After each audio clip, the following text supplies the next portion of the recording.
கோவை காலப்பட்டி பகுதியில் உள்ள doctor LGP கல்லூரியில் இன்று உலக தமிழ் பண்பாட்டு மையத்தின் 10ஆம் ஆண்டு விழா மற்றும் விருதுகள் வழங்கும் விழா, புத்தகம் வெளியீட்டு விழா நிகழ்ச்சி நடைபெற்றது. கோவை காலப்பட்டி பகுதியில் உள்ள டாக்டர் எல்ஜிபி கலை மற்றும் அறிவியல் கல்லூரியில் இன்று உலக தமிழ் பண்பாட்டு மையத்தின் 10ஆம் ஆண்டு விழா, நூல் வெளியீட்டு விழா மற்றும் சிறந்த எழுத்தாளர்களுக்கு விருதுகள் வழங்கும் விழா என முப்பெரும் விழா நிகழ்ச்சியாக நடைபெற்றது. இந்த நிகழ்ச்சியினை எல்ஜிபி கல்லூரியின் தலைவர் டாக்டர் நல்லாஜி பழனிசாமி தலைமை தாங்கினார். எல்ஜிபி கல்லூரியின்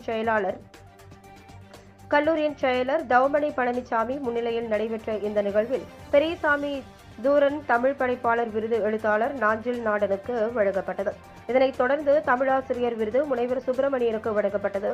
டாக்டர் நல்லாஜி பழனிசாமி பிறத்துறை தமிழ் தொண்டர் விருது முனைவர் வெங்கடாச்சலபதிக்கு வழங்கப்பட்டது. இவர்களுக்கு தமிழக அரசின் தமிழ் வளர்ச்சித்துறை இயக்குநர் ஔவை அருள் வழங்கினார். இதனைத் தொடர்ந்து ஆங்கில கவிதை மொழியாக கவிதை நூலான முனைவர் மருதநாயகத்தின் சிற்பேன் பாரதி கைதி எண் 253 என்ற நூல் வெளியீட்டு விழா நிகழ்ச்சி நடைபெற்றது. இந்த நிகழ்ச்சியில் பிரபல எழுத்தாளர் ராமகிருஷ்ணன், உலக தமிழ் பண்பாட்டு மையம் சார்பாக சிற்பி பாலசுப்ரமணியம், எல்ஜிபி கல்லூரியின் அறங்காவலர் மருதநாயகம், உலக தமிழ் பண்பாட்டு மையம் சார்பாக முனைவர் முத்துசாமி மற்றும் கல்லூரியின் பேராசிரியர்கள், மாணவ மாணவியர்கள் என பலரும் கலந்து கொண்டனர் என்பது குறிப்பிடத்தக்கது.